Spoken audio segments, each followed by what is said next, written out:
Throughout the centuries, there have been many individuals who have left civilization behind and ventured deep into the wilderness to make a new life for themselves. For most, especially those of our modern day, a stay in the wild is relatively short-term. Thus, there has always been fascination with those who trade the comforts and convenience of the world for an extended stay in the wilderness, or who even make that substitution a permanent one. The stories of those rare individuals who live such lives of wild seclusion often become the subject matter of books, movies, and modern-day legend. Individuals such as Dick Proenneke and Chris McCandless come to mind. Dick, in his 50s, left the world behind, built a little cabin in the Alaskan wilderness, and lived the rest of his life there, mostly alone, but very happy and successful. That is, as the word success applies to surviving and truly thriving while living in nature. Chris, on the other hand, was a young man who also ventured alone into the wilds of Alaska for an extended stay, but he tragically starved and died there. Both stories have been made into best-selling books and films.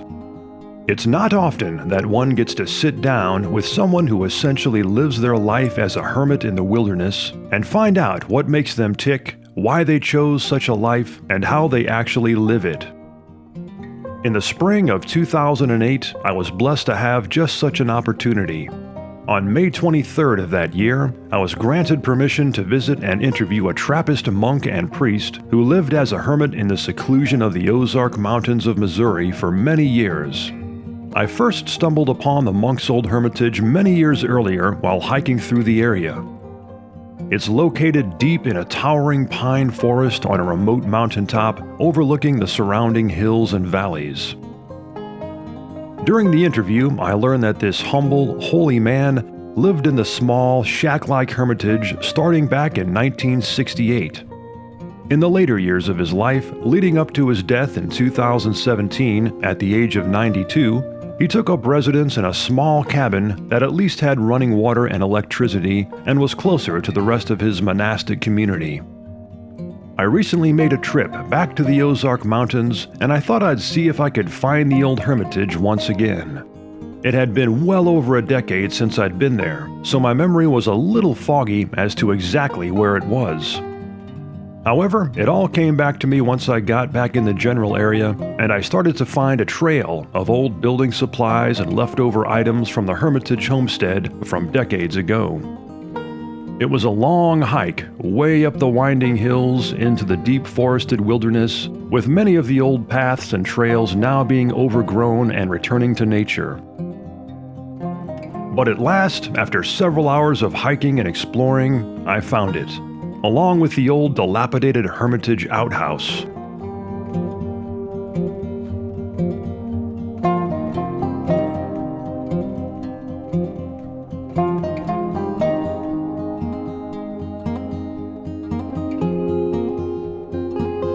The Hermitage appeared to have been at least somewhat maintained over the more recent years, perhaps by another of the monks at some point, but there were certainly no signs of any permanent inhabitants other than wasps, squirrels, and maybe a raccoon or two.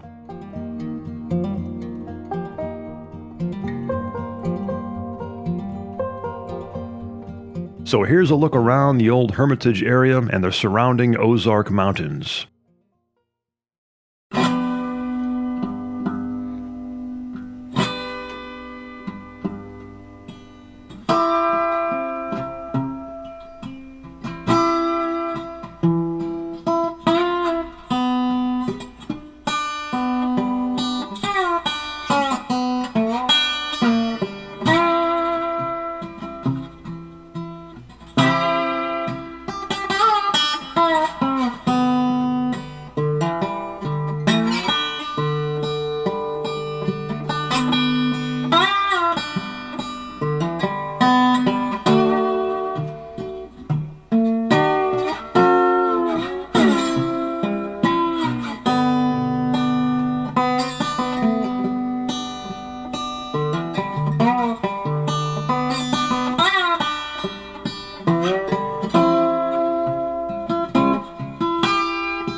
Well, my friends, I hope you've enjoyed this little adventure. If you'd like to see lots more videos like this one, be sure to subscribe to this channel. And check out the 3 Minutes Outdoors website at 3minutesoutdoors.com. And finally, if you'd like to support this channel, click on the link in the video description below to find out more.